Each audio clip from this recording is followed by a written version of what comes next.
Classes and objects in Python. तो class क्या होती है पाइथन में? A class is a user defined blueprint or prototype from which objects are created. कि जैसे अगर आपको कोई user defined data type create करनी हो तो उसमें आप क्लास का कंसेप्ट यूज करते हो, जैसे आप बाकी प्रोग्रामिंग लैंग्वेजेस में भी करते हो, जावा में करते हो, तो पाइथन में भी इस कंसेप्ट को सेम लिया गया है कि आप डाटा और डाटा पे होने वाले जो फंक्शंस हैं, जो मेथड्स हैं, उसको एक कंप्लीट यूनिट में एम्बेड कर सकते हो। उसी यूनिट को हम लोगों ने क्या बोला है इसमें? क्लास बोला है। तो क्लासेस क्या होगी? हमारी यूजर डिफाइंड डाटा टाइप होगी। इनको हम लोग जैसे बाकी डाटा टाइप्स यूज करते हैं हमारी प्रोग्रामिंग में, वैसे ही यूज करना है कि इसका हमें एक क्लास का हमें एक ऑब्जेक्ट क्रिएट करना होता है जिसको हम प्रोग्राम में कोडिंग में आगे यूज कर सकते हैं। तो देखते हैं कि पाइथन में हम लोग एक क्लास कैसे क्रिएट करते हैं। तो क्लासेस, जब भी पाइथन में क्लास क्रिएट करनी हो तो आपको कीवर्ड यूज करना होता है क्लास की। क्लास कीवर्ड से आपकी क्लास डिफाइन होगी। उसके बाद आप क्लास के अंदर डाटा मेंबर्स और मेंबर फंक्शंस भी लेते हो। तो मेंबर फंक्शन क्या होते हैं? जो उन डाटा मेंबर्स के ऊपर काम करेंगे। तो पाइथन में हमारे मेंबर, अगर डाटा मेंबर फंक्शन है तो हमें क्या करना होता है? डेफ कीवर्ड यूज करके मेंबर फंक्शंस को डिफाइन करना है क्लास में। और साथ में अगर किसी क्लास के किसी भी मेंबर को आपको आपके मेन प्रोग्राम में एक्सेस करना है तो उसके लिए हमें डॉट ऑपरेटर यूज करना है। जैसे क्लास नेम डॉट जो भी एट्रीब्यूट है, तो बेसिकली प्रोग्राम के अंदर क्लास नहीं यूज होगा। क्लास प्रोग्राम में क्या यूज होता है? उस क्लास का जो ऑब्जेक्ट हो। तो ऑब्जेक्ट नेम डॉट जो भी मेंबर है हमारा, सपोज हमारे डाटा मेंबर का नाम एक्स है, ऑब्जेक्ट नेम डॉट एक्स। तो इस तरह से आप मेन प्रोग्राम में इसको रेफर कर सकते हो। पाइथन में क्लास कैसे डिफाइन करते हैं? सबसे पहले आपको क्लास कीवर्ड यूज करना है। उसके बाद आप क्लास का कोई भी नाम रख सकते हो। जैसे मैंने इस एग्जांपल में class name is class name ही ले लिया है, ये भी वैलिड है। उसके बाद आपको एक कोलन ऑपरेटर लगाना है और एंटर की प्रेस करोगे तो ये अपने आप ही अगली लाइन में स्पेस को, थोड़ा सा इंडेंटेशन को देखते हुए स्पेस छोड़ के स्टेटमेंट आप टाइप करोगे। जैसे आप देख भी पा रहे हो स्क्रीन पर, मैंने स्टेटमेंट 1 लिखा है, फिर statement up to statement n. कि क्लास के अंदर आप कितनी मर्जी स्टेटमेंट्स को एम्बेड कर सकते हो। तो अभी जो हमारी क्लास है इसका नाम, मतलब अभी मैंने क्लास नेम ही ले लिया, एग्जांपल लिखते हैं अब इसका। नीचे देखो आपकी स्लाइड के बेस में क्लास का नेम मैंने लिया टेस्ट, क्लास टेस्ट कोलन। तो क्लास के अंदर मैंने एक प्रिंट स्टेटमेंट दे दी, सिंपल सैंपल टेस्ट। ठीक है, तो इस क्लास में एक ही काम हो रहा है, प्रिंट फंक्शन हम यूज कर रहे हैं इनबिल्ट, और सैंपल टेस्ट नाम का एक स्ट्रिंग प्रिंट कर रहे हैं। अब बात करते हैं ऑब्जेक्ट्स। तो ऑब्जेक्ट्स क्या होते हैं? जब भी आप कोई क्लास डिफाइन करते हो वो डायरेक्टली कोडिंग में यूज नहीं होती है, उसका हमें एक इंस्टेंस क्रिएट करना पड़ता है। तो an object is an instance of a class. A class is like a blueprint while an instance is a copy of the class with actual values.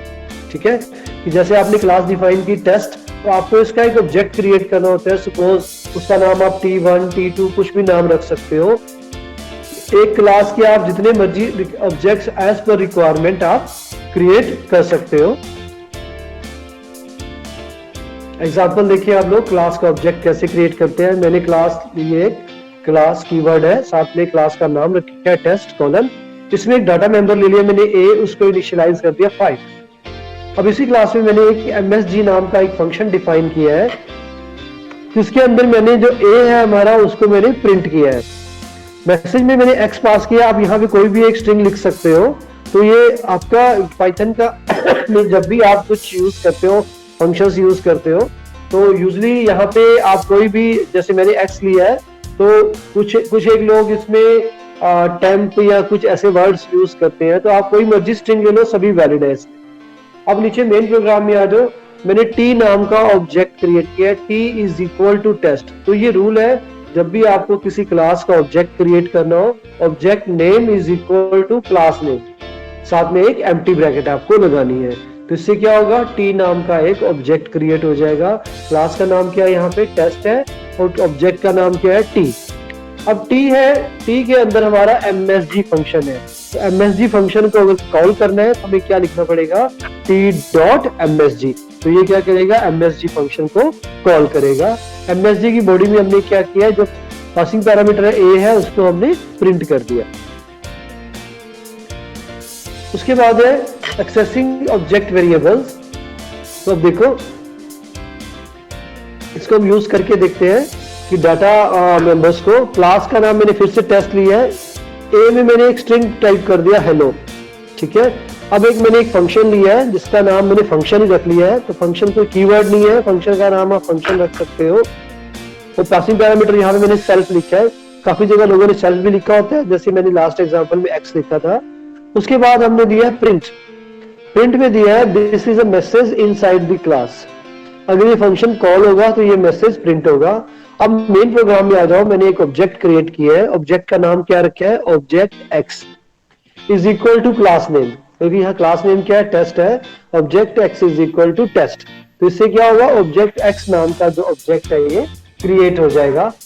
अब नेक्स्ट लाइन में मैंने प्रिंट किया है object x dot A. तो ये क्या करेगा, क्या प्रिंट करेगा, ऑब्जेक्ट जो हमारा नया ऑब्जेक्ट क्रिएट हुआ है उसके ए डाटा मेंबर को प्रिंट करेगा। तो ए में हमने एक स्ट्रिंग स्टोर किया हुआ है हेलो, तो हेलो स्ट्रिंग को ये प्रिंट कर देगा।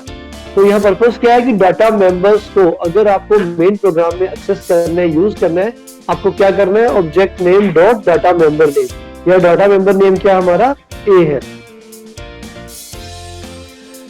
आगे देखते हैं कि you can create multiple different object. एक क्लास के आप एक से ज्यादा ऑब्जेक्ट्स क्रिएट कर सकते हो।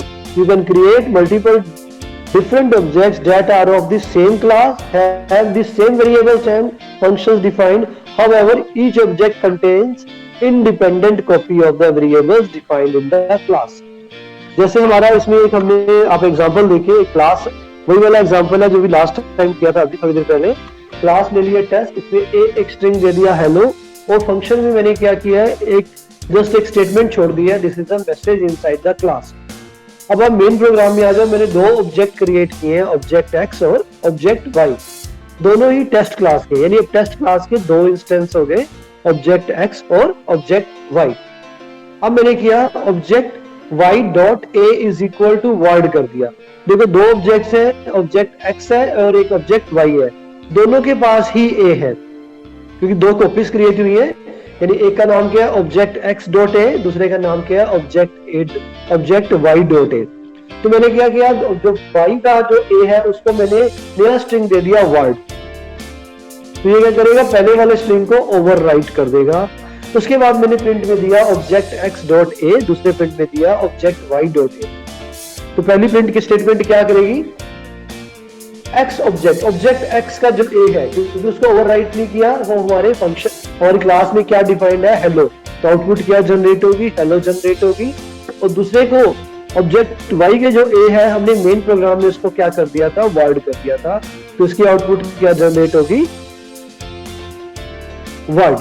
ठीक है, तो पहला स्ट्रिंग, तो दो ऑब्जेक्ट है, दोनों के पास सेम, दोनों सेम क्लास के हैं, दोनों के पास सेम डाटा मेंबर्स हैं, दोनों के पास सेम मेंबर फंक्शंस भी हैं। ठीक है, तो मैंने यहाँ क्या किया, दो ऑब्जेक्ट क्रिएट किए और दूसरा जो ऑब्जेक्ट था वाई, ऑब्जेक्ट वाई जिसका नाम है, उसके डाटा मेंबर को मेन प्रोग्राम में अल्टर कर दिया क्योंकि ये दोनों अलग अलग कॉपीज हैं इसकी।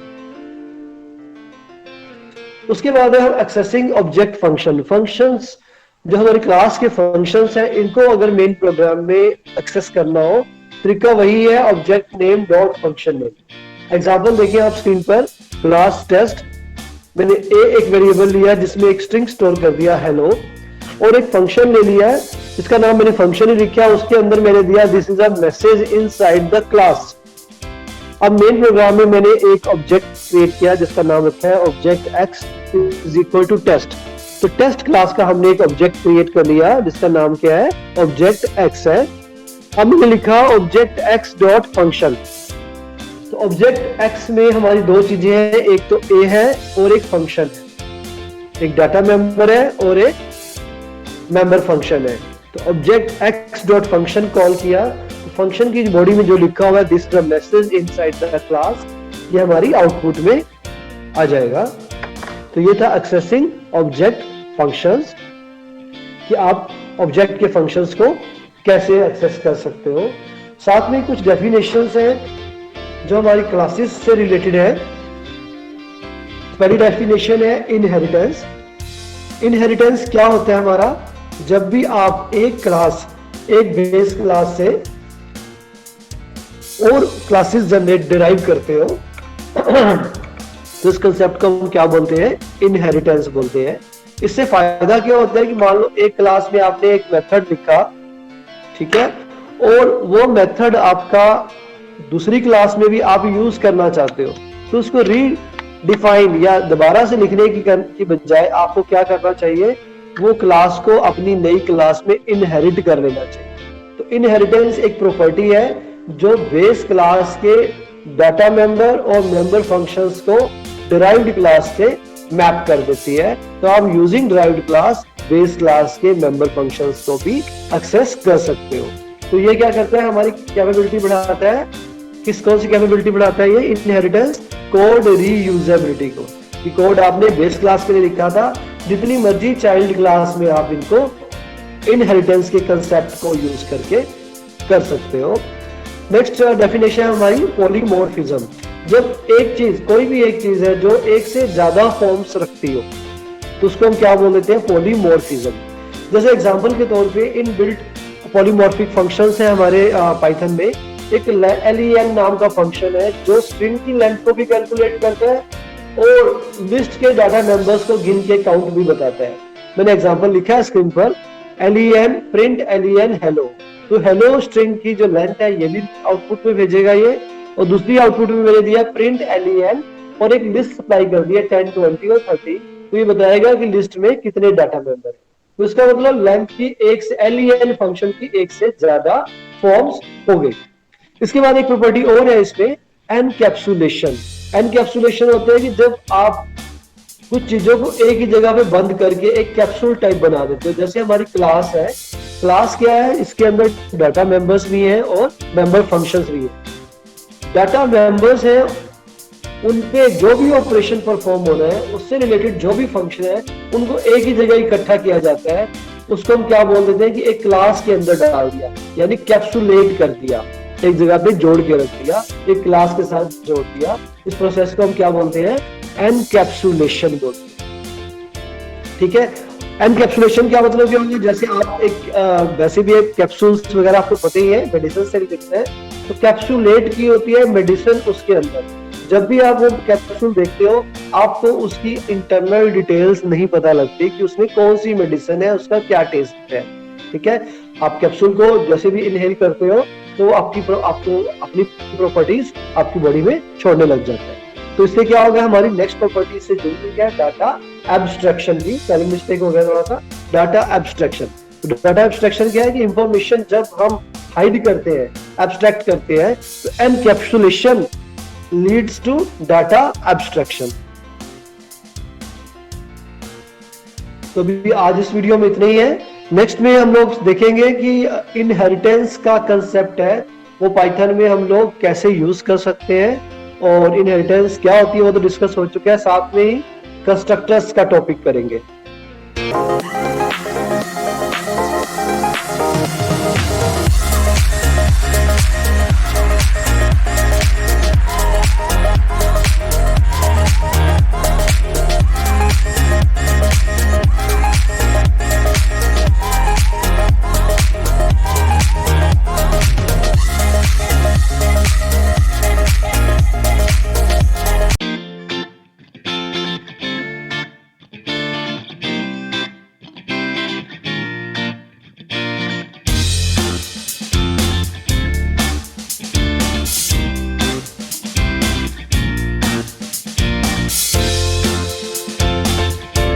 Classes and objects in Python. आज इस सेशन में हम लोग देखेंगे पाइथन में क्लासेस और ऑब्जेक्ट्स के टॉपिक में कंस्ट्रक्टर, कि पाइथन में आप लोग कंस्ट्रक्टर कैसे क्रिएट कर सकते हो और उसको यूज कैसे कर सकते हो।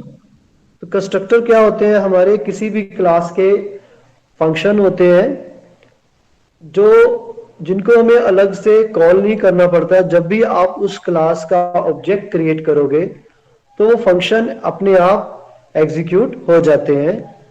तो उसमें यूजुअली जो कंस्ट्रक्टर फंक्शंस होते हैं क्लास के अंदर जो होते हैं कंस्ट्रक्टर फंक्शन, उसमें यूजुअली हम इनिशियलाइजेशंस जैसे काम करते हैं। तो ट्रेडिशनल जो प्रोग्रामिंग लैंग्वेजेस हैं जैसे जावा या सी प्लस प्लस, इसमें कंस्ट्रक्टर के लिए प्रोविजन क्या किया गया है कि जिस भी क्लास में आपको कंस्ट्रक्टर लेना है, कंस्ट्रक्टर फंक्शन लेना है, तो कंस्ट्रक्टर फंक्शन का नेम वही रखा जाता है जो क्लास का नेम होता है। मान लो क्लास का नेम सैंपल है, तो उसी क्लास में अगर कोई कंस्ट्रक्टर फंक्शन लेना है तो उस फंक्शन का नाम भी सैंपल रखा जाता है। तो इससे उसको पता लग जाता था, कंपाइलर को पता लग जाता है कि वो एक कंस्ट्रक्टर फंक्शन है।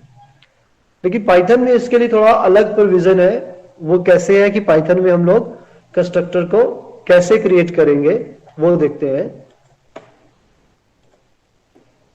तो उसके पहले हम देखते हैं कि कंस्ट्रक्टर के टाइप्स कौन कौन से हैं। तो बेसिकली दो तरह के कंस्ट्रक्टर होते हैं, एक होते हैं पैरामीटराइज्ड कंस्ट्रक्टर और दूसरे नॉन पैरामीटराइज्ड कंस्ट्रक्टर। यानी ऐसे कंस्ट्रक्टर फंक्शंस जिनको आप पैरामीटर्स पास करते हो, जब भी आप उस क्लास का ऑब्जेक्ट क्रिएट करोगे तो उसको हम बोलेंगे पैरामीटराइज्ड कंस्ट्रक्टर। और ऐसे कंस्ट्रक्टर जिनको आप पैरामीटर पास नहीं करते उनको बोलते हैं नॉन पैरामीटराइज्ड कंस्ट्रक्टर्स। इन दोनों ही टाइप के कंस्ट्रक्टर का एक एक एग्जांपल देखेंगे और साथ में हम लोग ये आइडिया भी क्लियर करेंगे कि कंस्ट्रक्टर्स को हम पाइथन में कैसे क्रिएट कर सकते हैं। तो उसमें पहला एग्जांपल हम ले लेते हैं, how to create a constructor in Python. कि पाइथन में आपको कंस्ट्रक्टर चाहे पैरामीटराइज्ड हो या नॉन पैरामीटराइज्ड हो वो कैसे क्रिएट करना होता है। तो उसके लिए आप पाइथन आपको एक मेथड यूज करना होता है जिसका नाम है इनिट, INIT। इसके शुरू में भी दो बार आपको हाइफन सिंबल टाइप करना है और इनिट के टी के बाद भी दो बार हाइफन। स्क्रीन पर विजिबल है, आप देख पा रहे हो। इनिट के शुरू में एक छोटी सी लाइन बनी हुई है, इनिट के बाद भी दो बार एक छोटी लाइन है, बेसिकली दो बार हाइफन सिंबल टाइप्ड है। उसके बाद ट्रेडिशनली जो आपकी पैरेंथेसिस है। तो इससे पता लगता है कि ये एक कंस्ट्रक्टर फंक्शन है। The init method simulates the constructor of the class. Init method is called when the class is instantiated. It accepts the self keyword as a first argument which allows accessing the attributes or methods of the class। कि इसमें आपकी जो class जो भी अगर parameterised है तो इसकी ब्रैकेट में वो पैरामीटर्स लिखोगे, साथ में एक सेल्फ कीवर्ड साथ में यूज होगा जो एज अ फर्स्ट पैरामीटर होगा। एक एग्जांपल देखते हैं जिससे आपको क्लियर हो जाएगा how to create a constructor in Python. तो पहला एग्जांपल हम लोग नॉन पैरामीटराइज्ड कंस्ट्रक्टर का देख लेते हैं। यहां मैंने क्लास डिक्लेयर की है जिसका नाम है सैंपल। तो उसके लिए यूज किया है कीवर्ड क्लास सैंपल, फिर कोलन लिखा है। इस क्लास में मैंने दो मेंबर फंक्शंस लिए, मैंने येलो से इंडिकेट किया उनको। पहला जो मेंबर फंक्शन है वो एक कंस्ट्रक्टर है, उसका नाम हमने क्या लिया, इनिट लिया है। उसको जो पैरामीटर सेल्फ तो इसका कीवर्ड है, इसको पास करना ही है। इसकी बॉडी के अंदर मैंने लिख दिया print you are in constructor. अगर इस क्लास का जब भी हम ऑब्जेक्ट क्रिएट करेंगे ये बॉडी अपने आप एग्जीक्यूट होगी और आउटपुट में लिखा हुआ आएगा यू आर इन कंस्ट्रक्टर। साथ में ही क्लास में मैंने एक डिस्प्ले नाम का फंक्शन ले लिया है। ये कंस्ट्रक्टर नहीं है, डिस्प्ले एक ऑर्डिनरी जो स्केलर समझ सकते हो एक मेथड है इसका, क्लास का सैंपल का।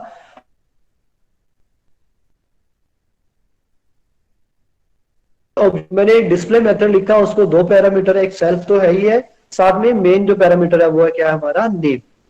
और इसकी में भी इसकी बॉडी के अंदर भी मैंने एक मैसेज प्रिंट कर दिया, प्रिंट हेलो हेलो, एक मैसेज दे दिया, कोमा नेम की वैल्यू जो भी आएगी। ठीक है, जब इसको कॉल करेंगे तो नेम इज अ पैरामीटर। मान लो उसमें नेम में आपका अजय लिखा हुआ है तो हेलो अजय, कुछ भी जो आप पास करोगे। तो ये तो हो गया हमारी क्लास की डेफिनेशन।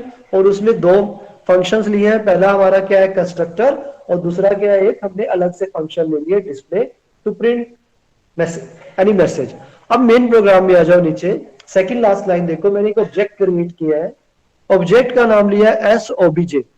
तो ये हमारा पाइथन में मेथड है कोई ऑब्जेक्ट क्रिएट करने का, object name is equal to class name. तो मैंने लिखा SOBJ is equal to sample. तो इससे SOBJ नाम का ऑब्जेक्ट क्रिएट हुआ।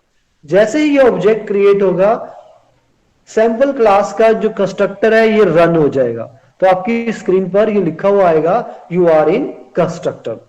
उसके बाद दूसरी लाइन में लिखा है एस ओबीजे डॉट डिस्प्ले। इससे क्या होगा, हमारे ऑब्जेक्ट का जो डिस्प्ले फंक्शन है वो कॉल होगा, उसको हमने पैरामीटर पास कर दिया वर्ड। तो क्या होगा, डिस्प्ले पैरामीटर डिस्प्ले मेथड क्या करता है, इसको जो भी पास करोगे उसके शुरू में हेलो लिख के इसको प्रिंट कर देगा। तो इस पूरे प्रोग्राम की जो आउटपुट है वो क्या आएगी, you are in, first line रहेगी आउटपुट में यू आर इन कंस्ट्रक्टर, और सेकंड लाइन रहेगी हेलो वर्ल्ड। तो इसमें जो मेन चीज ध्यान देने वाली है कि जो लास्ट लाइन है वो तो हमने फंक्शन कॉलिंग करी है तो ही फंक्शन कॉल हुआ है, लेकिन आप देखो जो कंस्ट्रक्टर फंक्शन है उसको हमने अलग से कॉल नहीं किया। जैसे ही आप ऑब्जेक्ट क्रिएट करोगे कंस्ट्रक्टर फंक्शन अपने आप ही रन हो जाता है, एग्जीक्यूट हो जाता है और आउटपुट जनरेट करता है। इसी तरह से एक एग्जांपल और देखते हैं, पाइथन पैरामीटराइज्ड कंस्ट्रक्टर, कि पैरामीटराइज्ड कंस्ट्रक्टर आपको यूज करनी है तो वो कैसे, उसमें भी कंस्ट्रक्टर का नाम आपको इनिट ही लेना है। मैंने फिर से वही क्लास लिया है, क्लास सैंपल। उसके बाद इनिट से मैंने एक कंस्ट्रक्टर क्रिएट किया है सेल्फ कोमा नेम, एक पैरामीटर पास किया है नेम। सेल्फ तो इसका कंपल्सरी पैरामीटर है ही है। इसके अंदर मैंने प्रिंट में लिखा कंस्ट्रक्टर के अंदर this is example of parameterized constructor, और इसी के अंदर मैंने लिख दिया self dot name is name. ठीक है, कि जो नेम पास होगा वो सेल्फ डॉट नेम को असाइन हो जाएगा। अब इस पर्टिकुलर कंस्ट्रक्टर को हमें जब भी हम इस क्लास का ऑब्जेक्ट क्रिएट करेंगे इसको हमें कॉल करने की जरूरत नहीं। ये दो स्टेटमेंट जो इसकी बॉडी में लिखी हुई है ये अपने आप ही एग्जीक्यूट हो जाएंगी। अब मैंने साथ में एक फंक्शन लिखा है def show self print hello self dot name. तो ये क्या करेगा, हेलो मैसेज के साथ में जो सेल्फ डॉट नेम को वैल्यू असाइन हुई है कंस्ट्रक्टर के थ्रू उसको प्रिंट कर देगा। अब मेन प्रोग्राम में आप आओ, इससे आपको क्लियर होगा। मैंने एक ऑब्जेक्ट क्रिएट किया है S OBJ is equal to sample word, क्योंकि ये एक पैरामीटराइज्ड कंस्ट्रक्टर हम यूज करने जा रहे हैं। तो देखो क्लास की ब्रैकेट में मैंने दिया वर्ड, तो word as a parameter pass हो जाएगा हमारे प्रोग्राम के, हमारी क्लास के कंस्ट्रक्टर को। तो कंस्ट्रक्टर में जो नेम पैरामीटर है उसको एक वर्ड मैसेज पास हो जाएगा। उसके बाद आपने लिखा एस ओबीजे डॉट शो, तो एस ओबीजे का जो शो मेथड है ये रन होगा। तो फाइनली आउटपुट क्या होगी, आउटपुट की पहली लाइन ये रहेगी this is example of parameterized constructor, और अगली लाइन में लिखा हुआ आएगा हेलो वर्ल्ड। तो this is example of parameterized constructor का जो मेथड है वो क्या है, हमारा कंस्ट्रक्टर मेथड है। इसको हमने कॉल नहीं किया, ये अपने आप ही आ गया। और मेन प्रोग्राम में आप देखो लेकिन शो मेथड को हमने कॉल किया है, और इसमें हमने कंस्ट्रक्टर को पैरामीटर पास किया है ऑब्जेक्ट क्रिएट करते वक्त। हमने लिखा है S OBJ is equal to sample word, तो word as a word string as a parameter हमारे कंस्ट्रक्टर को पास हो जाएगा। उसके बाद बात करते हैं कि डिफॉल्ट कंस्ट्रक्टर, जब कोई कंस्ट्रक्टर ना लिखा हो तो क्या होता है, तो उस केस में क्या होगा, कंस्ट्रक्टर फंक्शन अपने आप ही क्रिएट हो जाता है और रन हो जाता है। इसको हम बोलते हैं डिफॉल्ट कंस्ट्रक्टर। एग्जांपल देखो आप स्क्रीन पर, मैंने एक क्लास क्रिएट की स्टूडेंट, इसे मैंने दो वेरिएबल दे दिया, roll number is equal to 1, name is equal to John. उसके बाद मैंने एक फंक्शन डिफाइन किया है display self print self dot roll number self dot name. उसके बाद मेन प्रोग्राम में मैंने एक st नाम का ऑब्जेक्ट क्रिएट किया, st is equal to student और st डॉट डिस्प्ले। जैसे ही आप ये ऑब्जेक्ट क्रिएट करोगे तो रोल नंबर 1 और roll number is equal to 1, name is equal to John, ये वैल्यूज है हमारी असाइन हो जाएंगी। और st डॉट डिस्प्ले क्या होगा, सेल्फ डॉट रोल नंबर, ठीक है, और सेल्फ डॉट नेम, यानी कि रोल नंबर इज 1 और नेम इज जॉन। तो ये दो आउटपुट आएंगी 1 और जॉन, जो भी आप इसको पास करोगे। तो इसको ऐसे केस को हम क्या बोल देते हैं, ये बाय डिफॉल्ट कंस्ट्रक्टर है। कि पाइथन की हर एक क्लास में एक कंस्ट्रक्टर होता ही होता है, अगर आप अलग से एक्सप्लिसिट वे में नहीं भी लिख रहे तो इस तरह से कंस्ट्रक्टर फंक्शन क्रिएट होते हैं। उसके बाद हम बात करते हैं कि अगर कोई एक क्लास हो ऐसी जिसमें हम दो कंस्ट्रक्टर ले सकते हैं आप लोग। मैंने सैंपल लिखा है क्लास सैंपल, इसमें मैंने दो कंस्ट्रक्टर ले लिए, एक लिखा डेफ, तो सबसे पहली लाइन में you are in first constructor, फिर मैंने सेम, क्योंकि दोनों का नेम, दोनों फंक्शंस का नेम वही है जो इसमें अलाउड है, इनिट। अब दो है, अब देखो अगर इस क्लास का अगर हम ऑब्जेक्ट क्रिएट करेंगे st is equal to sample, तो क्या होगा, तो st ऑब्जेक्ट क्रिएट होते ही कंस्ट्रक्टर वर्क करना शुरू कर देगा। तो ऐसे केस में जब एक से ज्यादा कंस्ट्रक्टर हो, जो लास्ट वन कंस्ट्रक्टर होता है वो ही क्रिएट होता है, वो ही एग्जीक्यूट होता है। तो इस प्रोग्राम की आउटपुट क्या रहेगी, you are in second constructor. अब क्लासेस का हमने भी कंसेप्ट क्लियर किया है, कंस्ट्रक्टर का कंसेप्ट भी क्लियर किया है। एक ये मैंने सैंपल प्रोग्राम लिया है, factorial of a number using classes in Python, कि आपको पाइथन में अगर एक प्रोग्राम क्रिएट करना हो यूजिंग क्लासेस, तो मैंने एक सिंपल प्रोग्राम ले लिया फैक्टोरियल ऑफ अ नंबर। इस तरह से आप बाकी और भी प्रोग्राम कंसीडर कर सकते हो। तो यहां मैंने लिया क्लास, क्लास का नेम ले लिया सैंपल। सैंपल क्लास में मैंने एक फंक्शन डिफाइन किया जिसका नाम ले लिया है फैक्टोरियल। ठीक है, सेल्फ एक कंपलसरी पैरामीटर है, साथ में दिया मैंने एन। एन वो पैरामीटर है जिसका हमें फैक्टोरियल कैलकुलेट करना होगा।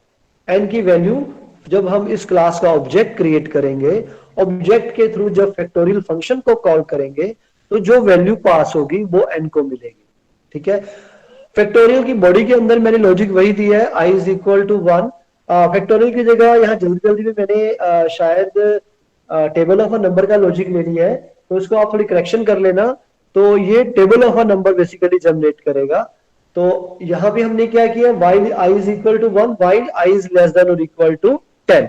तो इससे क्या होगा, i की वैल्यू 1 से लेके 10 तक इटरेट करेगी। और प्रिंट के अंदर हमने क्या किया है, i इंटू एन। i की वैल्यू क्या है 1, n की वैल्यू वो है जो आपके प्रोग्राम के थ्रू आएगी। मान लो n की वैल्यू 5 आई, तो फर्स्ट इटरेशन में क्या होगा, 1 इंटू 5, 5 प्रिंट होगा। फिर 1 plus 1, i is equal to i plus 1 है, तो 1 प्लस 1 इज 2।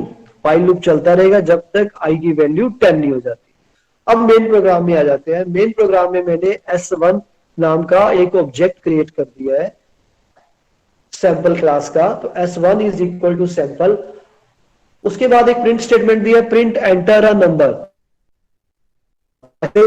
कि स्क्रीन पर डिस्प्ले आएगा एंटर अ नंबर, तो आप एक नंबर एंटर करोगे, x is equal to int input, कि आप एक वैल्यू सप्लाई करोगे। मान लो x को आपने वैल्यू सप्लाई की 5, तो x की वैल्यू क्या हो जाएगी, 5 हो जाएगी। अब हम ऑब्जेक्ट क्या फैक्टोरियल फंक्शन कॉल करेंगे, तो उसका मेथड क्या है, object name dot function name. तो s1 डॉट फैक्टोरियल ब्रैकेट में मैंने x लिखा है। तो x की वैल्यू वो है जो आपने अभी भी रीड की है।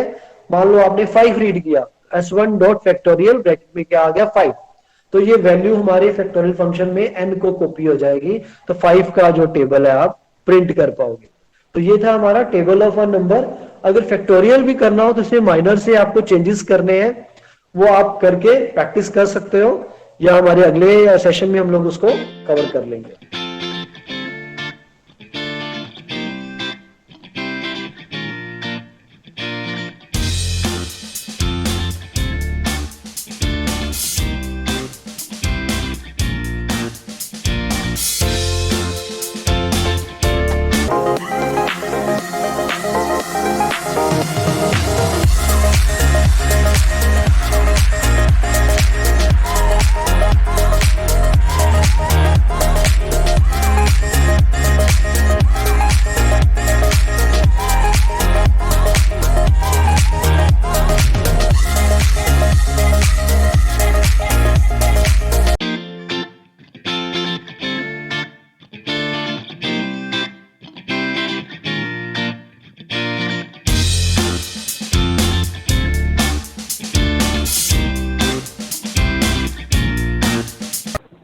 तो नेक्स्ट टॉपिक है हमारा classes and objects in Python.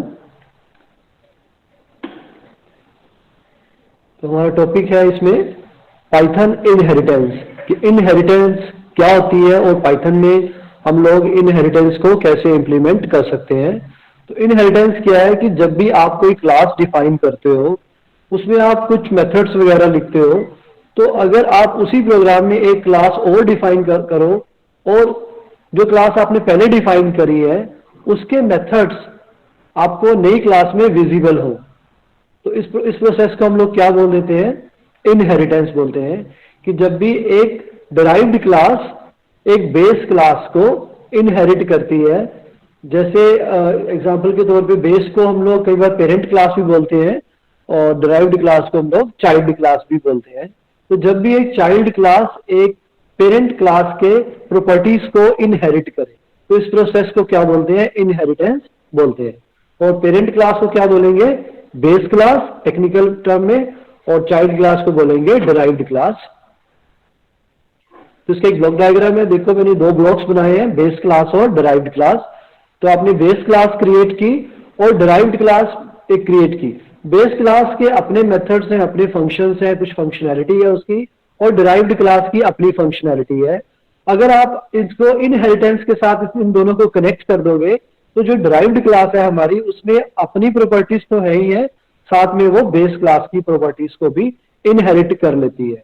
यानी कि बेस क्लास में जो भी मेथड्स डिफाइंड है, तो अगर आप डिराइव्ड क्लास का जो भी ऑब्जेक्ट बनाओगे उस ऑब्जेक्ट के थ्रू आप बेस क्लास के मेथड्स को भी इन्वोक कर सकोगे। तो इस प्रोसेस को हम लोग इनहेरिटेंस बोलते हैं। तो इसको हम लोग देखते हैं कि हम लोग पाइथन में इस कंसेप्ट को कैसे इंप्लीमेंट कर सकते हैं। तो पाइथन में आपको इनहेरिटेंस करना है तो आपको दो चीजें मिनिमम चाहिए, एक तो पेरेंट क्लास या बेस क्लास और एक चाइल्ड क्लास या डिराइव्ड क्लास। तो पेरेंट क्लास क्या होती है, ऑर्डिनरी जो भी कोई भी आप एक क्लास क्रिएट करते हो उसको हम पेरेंट क्लास बोल सकते हैं, किसी भी क्लास को। तो वो पेरेंट क्लास या बेस क्लास। मेन चीज है कि हमारा जो चाइल्ड क्लास है या वो डिराइव्ड क्लास ये कैसे क्रिएट करनी है, तो वो देखते हैं कि अब आगे हम चाइल्ड क्लास को या डिराइव्ड क्लास को पाइथन में कैसे क्रिएट करते हैं। तो इसका जनरल सिंटैक्स क्या है, क्लास डिराइव्ड क्लास। उसके बाद आप देखो पैरेंथेसिस में मैंने लिखा है बेस क्लास और कॉलम, यानी कि आपको पहले क्या लिखना है, क्लास कीवर्ड लिखना है और फिर डिराइव्ड क्लास का जो भी आपको नाम रखना है वो नाम लिखना है, और ब्रैकेट के अंदर जिस क्लास को इसमें इनहेरिट करना है उस क्लास का नाम लिखना है। एग्जाम्पल के तौर पे मान लो आपके किसी प्रोग्राम में आपने एक क्लास बनाई जिसका नाम ए था, अब आप एक क्लास बी बनाना चाहते हो कि बी में आप ए को इनहेरिट करना चाहते हो, तो आप क्या लिखोगे, क्लास बी, बी के ब्रैकेट में आप ए लिखोगे और कॉलन लिखोगे। इससे क्या होगा, आपकी जो बी है वो डिराइव्ड क्लास हो जाएगी और ये बेस क्लास ए को इनहेरिट करेगी। तो इनहेरिटेंस का एक मेन पर्पस ये भी है कि कोड रीयूजेबिलिटी, कि क्लास ए में जो भी काम करा था वो हमें क्लास बी में आके दोबारा ना करना पड़े, हम एज इट इज उसको इनहेरिट कर लेते हैं हमारी नई क्लास में। तो ये एक एग्जांपल था हमारा सिंगल इनहेरिटेंस का, कि आप एक सिंगल बेस क्लास को एक डिराइव्ड क्लास में कैसे इनहेरिट कर सकते हो।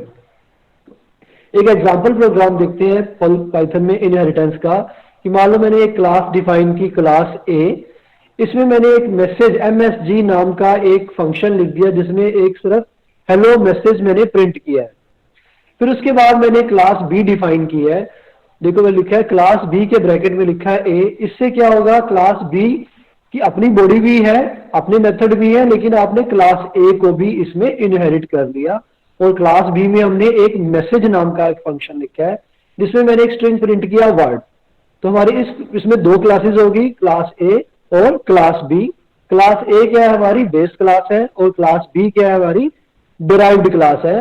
डिराइव्ड क्लास में क्लास ए की प्रॉपर्टीज भी इनहेरिट हमने कर ली है। उसके बाद आते हैं मेन प्रोग्राम में। कभी भी जब आप इनहेरिटेंस कर रहे होते हो तो आपको जो ऑब्जेक्ट क्रिएट करना होता है हमेशा डिराइव्ड क्लास का करना होता है। तो मैंने लिखा है OBJ is equal to B. इससे क्या होगा, आपकी दोनों क्लासेस हैं, ए और बी दो क्लासेस हैं, इसमें जो बी क्लास है उसका मैंने एक ऑब्जेक्ट क्रिएट कर दिया। अब जो ये ऑब्जेक्ट है ये किसका इंस्टेंस है, किसका ऑब्जेक्ट है, ये क्लास बी का है, और क्लास बी में क्लास ए भी इनहेरिटेड है। अब हम देखेंगे कि ओबीजे के थ्रू हम दोनों ही क्लासेस के मेथड को या फंक्शंस को कैसे इन्वोक कर सकते हैं। तो नेक्स्ट लाइन में लिखा है मैंने ओबीजे डॉट एमएसजी। तो एमएसजी हमारी क्लास ए का मेथड है, तो इसको हमने क्योंकि इनहेरिटेंस किया हुआ है तो हम क्लास बी के ऑब्जेक्ट के थ्रू क्लास ए के मेथड को इन्वोक कर रहे हैं ओबीजे डॉट एमएसजी। और अगली लाइन में लिखा है ओबीजे डॉट मैसेज। तो ये क्लास बी का जो मेथड है मैसेज, ये उसको इन्वोक कर रहे हैं। तो आप आउटपुट देख पा रहे हैं, फर्स्ट लाइन में क्या स्ट्रिंग लिखा हुआ है, हेलो, और सेकंड लाइन में दूसरा स्ट्रिंग है हमारा वर्ड। तो हेलो जो स्ट्रिंग है वो क्लास ए से था और वर्ड जो स्ट्रिंग है वो क्लास बी से था। तो ये था हमारा एक सिंपल सा example single inheritance in Python.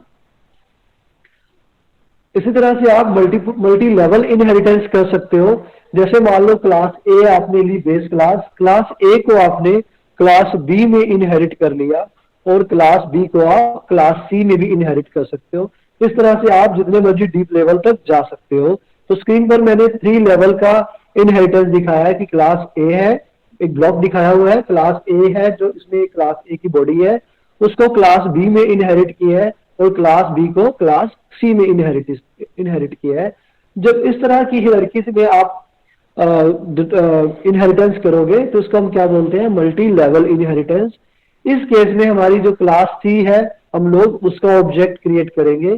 Class C के ऑब्जेक्ट के थ्रू क्लास सी के मेथड, क्लास बी के मेथड और क्लास ए के मेथड इन्वोक होंगे।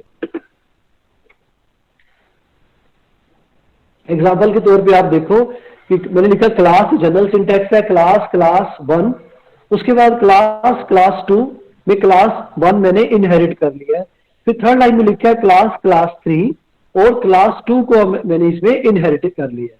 एग्जाम्पल से आपको क्लियर होगा, क्लास ए मैंने डिफाइन किया, इसमें कोई भी इसकी कुछ भी बॉडी होगी, कुछ मेथड होंगे। फिर मैंने क्लास बी लिखा है, क्लास बी में मैंने क्लास ए को इनहेरिट कर लिया है।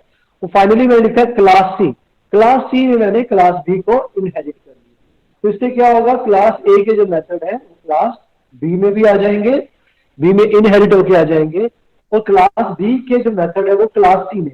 तो फाइनली क्लास सी का जो आप ऑब्जेक्ट बनाओगे उसको क्लास सी के मेथड, क्लास बी के मेथड और क्लास ए के सभी मेथड विजिबल रहेंगे। यानी क्लास सी के ऑब्जेक्ट के थ्रू आप तीनों ही क्लासेस के मेथड को इन्वोक कर सकते हो। एक एग्जांपल लेते हैं। तो मैंने एक क्लास डिफाइन की, क्लास ए, इसमें मैंने एक फंक्शन लिखा MSG A, जिसमें मैंने एक स्ट्रिंग प्रिंट कर दिया वेलकम। फिर मैंने लिया क्लास बी जिसमें मैंने क्लास ए को इनहेरिट कर दिया। इनहेरिटेंस के लिए क्या करना है, आपको क्लास नेम के साथ में ब्रैकेट में बेस क्लास का नाम लिखना होता है। इसमें भी मैंने एक मेथड दिया जिसका नाम लिख दिया मैंने MSG B, और इसमें मैंने एक स्ट्रिंग प्रिंट किया हेलो। उसके बाद मैंने क्लास सी लिया, क्लास सी में मैंने क्लास बी को इनहेरिट कर लिया है, और क्लास सी में मैंने मैसेज सी नाम का एक फंक्शन लिखा है। तो 3 क्लासेस है, class A, class B, class C. Class A हमारी बेस क्लास है, क्लास बी डिराइव्ड है, इसमें क्लास ए इनहेरिटेड है, क्लास सी भी डिराइव्ड है, इसमें क्लास बी भी इनहेरिटेड है। तो फाइनली जो हम ऑब्जेक्ट क्रिएट करेंगे इसमें हम लोग क्लास सी का ऑब्जेक्ट क्रिएट करेंगे। मैंने लिखा है ओबीजे इज इक्वल टू सी। तो फाइनल ऑब्जेक्ट हमारा लास्ट में जो डिराइव्ड क्लास थी उसका क्रिएट हुआ है। क्योंकि इसमें दोनों ही क्लासेस इनहेरिटेड है थ्रू मल्टीपल लेवल इनहेरिटेंस, तो हमने लिखा है obj.msg a, obj.msg b, obj.msg c। तो इससे आउटपुट क्या आएगी, वेलकम पहली लाइन में आपका प्रिंट होगा, फिर सेकंड लाइन में हेलो और थर्ड लाइन में वर्ड प्रिंट होगा। तो आप देखो कि हमने तीनों ही फंक्शन, तीनों ही मेथड है जो हमारा MSGA, MSGB और MSGC, तीनों अलग अलग क्लासेस के थे, लेकिन क्योंकि हमने इनहेरिटेंस किया है तो आपका जो फाइनल जो सी क्लास थी उसके ऑब्जेक्ट के थ्रू हमने तीनों ही मेथड को इन्वोक करके देख लिया। इसी तरह से हमारा जो नेक्स्ट टाइप का जो इनहेरिटेंस है पाइथन में वो है मल्टीपल इनहेरिटेंस। मल्टीपल इनहेरिटेंस में क्या होता है कि जब भी कोई क्लास को में आप एक से ज्यादा क्लासेस को डिराइव करते हो, मान लो क्लास सी है, इसमें क्लास बी और क्लास ए दोनों इनहेरिटेड है, इस तरह से इससे ज्यादा भी हो सकता है ए बी सी, और आप इनको डी क्लास में इनहेरिट कर सकते हो। तो इसमें क्या होगा, इस पर्टिकुलर केस में जो ब्लॉक डायग्राम आप देख रहे हैं, class C is a derived class और क्लास ए और क्लास बी दोनों बेस क्लास है। तो सी को ए और बी दोनों के ही मेथड्स हैं वो विजिबल होंगे। फाइनली जो हम ऑब्जेक्ट क्रिएट करेंगे वो क्लास सी का क्रिएट करेंगे। जैसे आप सिंटैक्स देखो, मैंने क्लास ली, क्लास 1, फिर एक क्लास और है इसी प्रोग्राम में क्लास 2। तो क्लास यहाँ पे क्या है, कीवर्ड है क्लास, और क्लास 1 और क्लास 2 यूजर डिफाइंड कोई भी नेम हो सकते हैं। फाइनली थर्ड लाइन में लिखा है क्लास 3, और ब्रैकेट में मैंने दिया है क्लास 1, क्लास 2। इस तरह से आप जितनी मर्जी क्लासेस एक साथ मल्टीपल इनहेरिटेंस में यूज कर सकते हो। जैसे मैंने लिया क्लास ए एग्जांपल में देखो, फिर लिया क्लास बी, और क्लास सी में मैंने ए और बी दोनों को इकट्ठा इनहेरिट कर लिया है। फाइनली जो हमारा ऑब्जेक्ट क्रिएट होगा वो क्लास सी का क्रिएट होगा। एग्जांपल के तौर पे देखो, मैंने यहाँ पे फिर से लिया क्लासेस, क्लास ए इसमें मैंने दिया मैसेज ए नाम का फंक्शन, फिर क्लास बी लिया है, इस फंक्शन का नाम है मैसेज बी, इसमें मैंने हेलो स्ट्रिंग प्रिंट किया है। फाइनली मैंने लिया क्लास सी, इसमें दोनों ही क्लासेस मैंने एक साथ इनहेरिट कर ली है, क्लास सी और ब्रैकेट में ए कॉमा बी। उसके बाद हमने इसमें एक msg c नाम का एक फंक्शन लिया है जिसमें मैंने स्ट्रिंग प्रिंट किया वर्ड।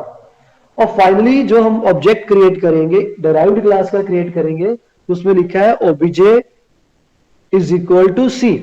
तो इस स्टेटमेंट से क्या होगा, जो सी हमारी फाइनल डिराइव्ड क्लास है उसका एक ऑब्जेक्ट क्रिएट हो जाएगा।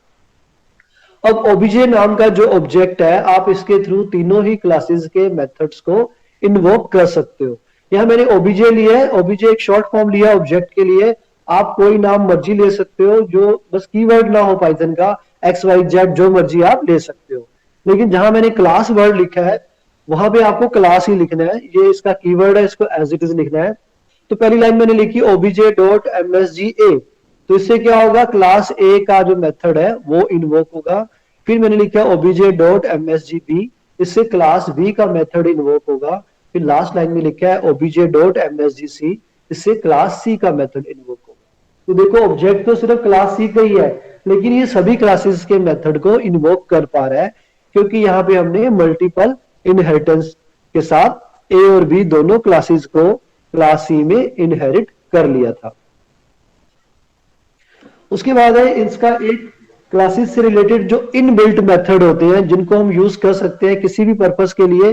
जैसे उसमें से एक है हमारा इज सब क्लास, इज सब क्लास ब्रैकेट में लिखा है सब कोमा सुपर, कि हमें चेक करना हो कि पर्टिकुलर हमने मान लो इनहेरिटेंस किया हुआ है, हमें चेक करना है कि मान लो बहुत बड़ा कोई कॉम्प्लेक्स प्रोग्राम है, हम प्रोग्राम को नहीं पढ़ पा रहे, लेकिन हमें इनहेरिटेंस चेक करनी है कि दो क्लासेस आपस में इनहेरिटेड है या नहीं है, कि क्लास ए और क्लास बी में इनहेरिटेंस का रिलेशनशिप है या नहीं है। तो मैंने इसको समझाने के पर्पज से लिखा है क्लास ए मैंने एक डिफाइन कर दी, जिसमें एक msga नाम का फंक्शन लिया है जिसमें मैंने एक वेलकम स्ट्रिंग प्रिंट किया। फिर क्लास बी लिया है, उसमें एक हेलो स्ट्रिंग प्रिंट किया, उसके मेथड का नाम है msgb। ये वही एग्जांपल है जो हमने अभी अभी किया है मल्टीपल इनहेरिटेंस के लिए, और क्लास सी में मैंने ए और बी को इनहेरिट कर लिया। उसके बाद मैंने ऑब्जेक्ट क्रिएट किया सी का। अब अगर हमें कभी चेक करना हो कि सी और बी में आपस में इनहेरिटेंस है या नहीं है, यानी सी बी की डिराइव्ड क्लास है या नहीं है, तो हमें क्या लिखना पड़ेगा, प्रिंट में मैंने दिया इज सब क्लास, ISS लिखा है इज सब क्लास ब्रैकेट में सी कॉमा बी। तो पहले आपको डिराइव्ड क्लास का नाम लिखना है, उसके बाद बेस क्लास। अगर ये डेरिवेशन होगा, मान लो अगर ये ठीक होगा तो आउटपुट में आपको क्या प्रिंट होके आएगा, ट्रू। और अगर ये इनहेरिटेंस इसमें ना हुआ तो क्या रिटर्न होगा, फॉल्स। क्योंकि ये छोटा सा प्रोग्राम है, स्क्रीन पर विजिबल, आपको पता ही है ये ट्रू है। मान लो बहुत बड़ा प्रोग्राम हो, आप प्रोग्राम पढ़ने का टाइम नहीं है आपके पास, क्योंकि एक बड़े प्रोग्राम में, बड़े सॉफ्टवेयर में मल्टीपल क्लासेस होती है, तो उस क्लास में आप छोटी सी स्टेटमेंट के साथ आप चेक कर सकते हो कि ये क्लासेस में आपस में इनहेरिटेंस है या नहीं है। इसी तरह से एक मेथड और लेंगे, इज इंस्टेंस। इज इंस्टेंस ये मेथड क्या चेक करता है कि ये ऑब्जेक्ट इस क्लास का है या नहीं है।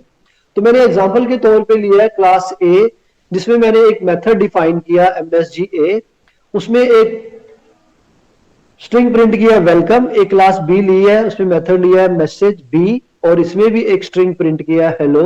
और क्लास सी में मैंने क्लास ए इनहेरिट किया, ठीक है, क्लास बी को मैंने कहीं इनहेरिट नहीं किया। हमारे इस प्रोग्राम में 3 क्लासेस हैं, क्लास ए, क्लास बी और क्लास सी।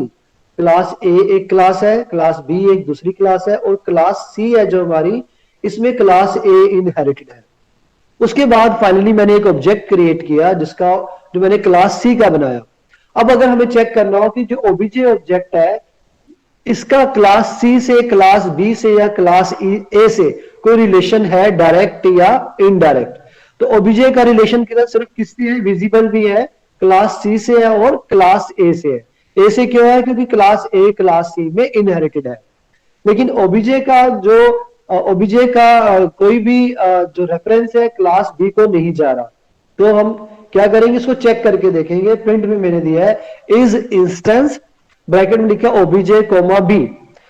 तो इस केस में क्या ये विजिबल ही है कि ओबीजे का बी से कोई भी कनेक्शन नहीं है, तो आउटपुट क्या आएगा हमारा, फॉल्स। अगर बी की जगह मैंने ए या सी लिखा होता तो क्या आता, ट्रू रिटर्न होता, क्योंकि ये ए और सी दोनों ही इसको विजिबल है, ये दोनों का ही ऑब्जेक्ट है, क्योंकि क्लास बी से इसका कोई कनेक्शन नहीं है, तो इस केस में ये फॉल्स रिटर्न करेगा।